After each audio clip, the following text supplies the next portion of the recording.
Demi membayar hutang orang tua, aku menikah dengan kakek beristri 3 dan aku keempat. Aku tumbuh di rumah yang selalu sepi, meski penghuninya ramai. Ayahku lelaki pendiam, jarang menyapa, dan ibuku, dia lebih sibuk mengurusi luka hidupnya sendiri ketimbang luka-luka anaknya. Aku anak kedua dari 3 bersaudara, dan satu-satunya perempuan. Sejak kecil, aku tahu bahwa menjadi anak perempuan berarti menjadi aset keluarga. Bukan untuk dibanggakan, tapi untuk dipakai, dipinjamkan, dijual secara halus jika perlu. Aku pertama kali tahu apa itu utang saat umurku 9 tahun.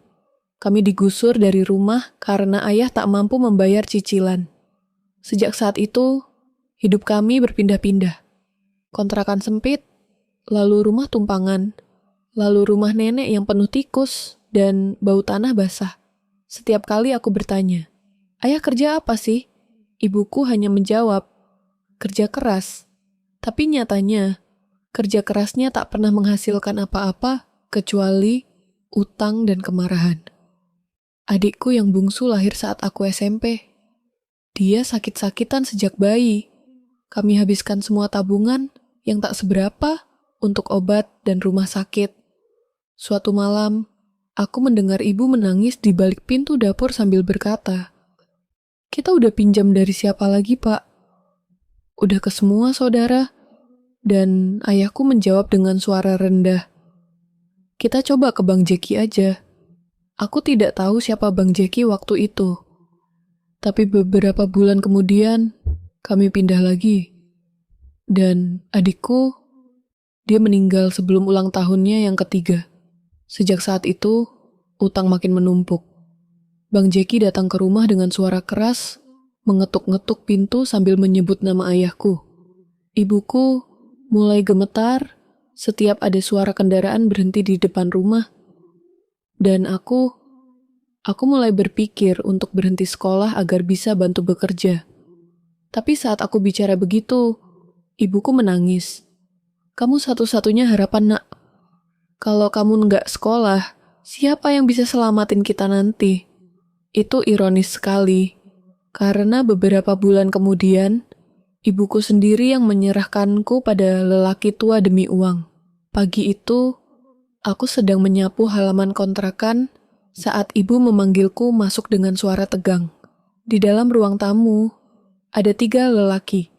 Ayahku, seorang pria muda yang diam saja, dan satu lagi, lelaki tua dengan sorban putih dan tongkat kayu di tangannya. Haji Bahri. Dia menatapku lama sekali, seolah menelanjangiku hanya dengan matanya. "Cantik," katanya. "Manis, masih muda, cocok." Aku tak mengerti maksudnya, tapi perutku tiba-tiba mual. Lalu ayah bicara, "Pak Haji mau bantu bayar utang kita, tapi dia punya satu syarat." Aku langsung tahu apa maksudnya sebelum ia mengucapkannya. Mataku langsung menatap ibu, tapi ibu menunduk, pura-pura mengelap mata dengan jilbabnya. "Kamu harus jadi istri beliau." Aku tidak menangis, tidak teriak, tidak juga protes. Aku hanya merasa otakku membeku, dunia seperti hening. Hanya detak jantung yang memburu dan suara nyaring dalam kepala. "Selesai sudah hidupmu." Pernikahan itu sederhana, seperti perjanjian jual beli.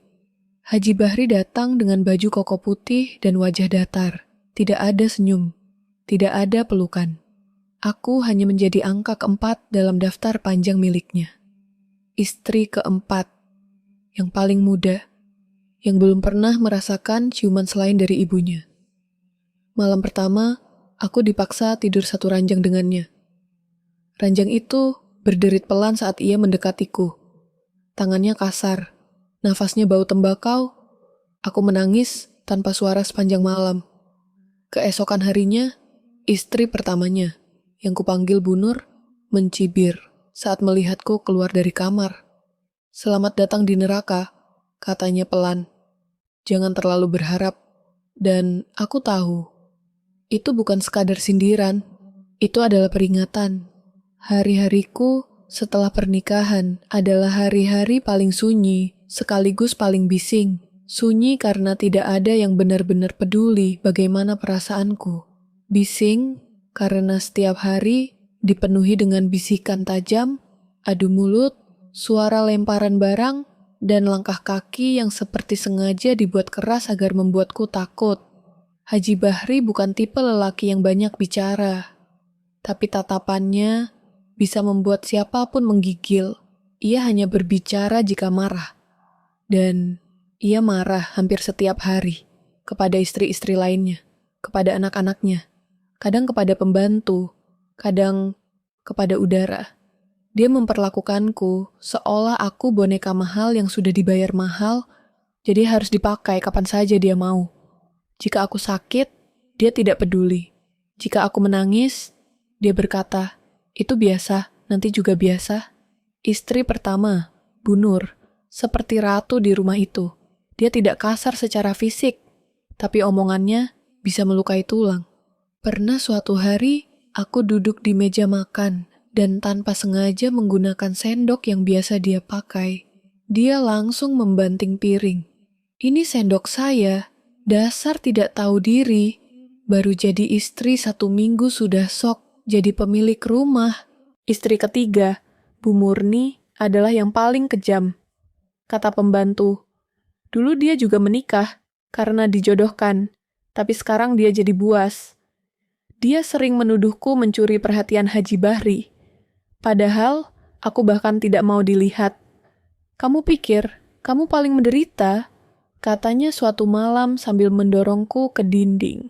Kita semua korban, tapi cuma aku yang tidak mau jadi lemah.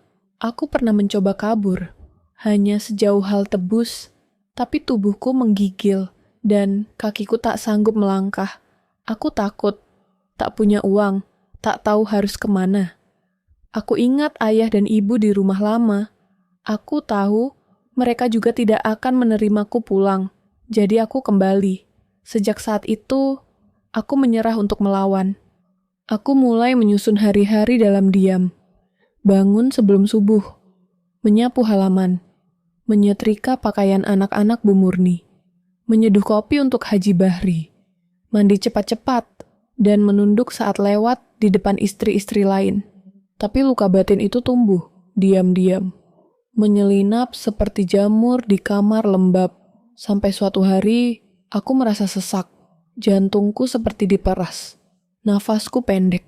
Dan aku pingsan saat sedang mencuci pakaian. Dokter bilang aku hamil. Aku tidak tahu harus senang atau takut. Aku tidak ingin anak ini lahir dari tempat sebusuk ini. Tapi aku juga tahu, mungkin anak ini adalah satu-satunya alasan agar aku tidak bunuh diri. Tapi kehidupan tetap kejam. Bu Murni tahu aku hamil. Dan dia seperti menemukan musuh baru. Dia mulai mengadu domba Haji Bahri, mengatakan bahwa anakku mungkin bukan dari dia. Bahwa aku sering pergi diam-diam.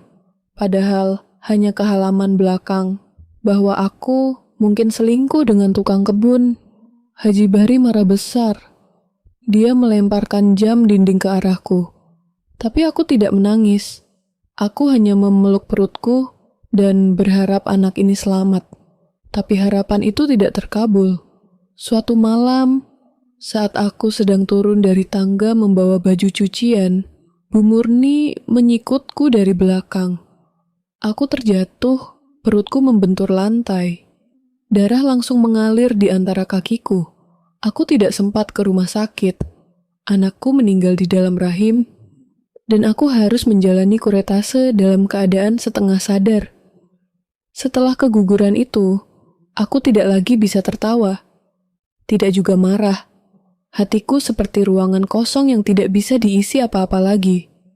Aku seperti berjalan dalam tubuh orang lain. Setiap malam, aku duduk di dekat jendela dan menulis surat kepada anakku yang tak sempat lahir. "Nak, maafkan ibu, dunia ini terlalu gelap untukmu. Tapi ibu janji, suatu hari ibu akan keluar dari sini dan menyebut namamu di setiap tempat yang membuat ibu merasa hidup kembali." Dan mungkin saat itu Allah mendengar.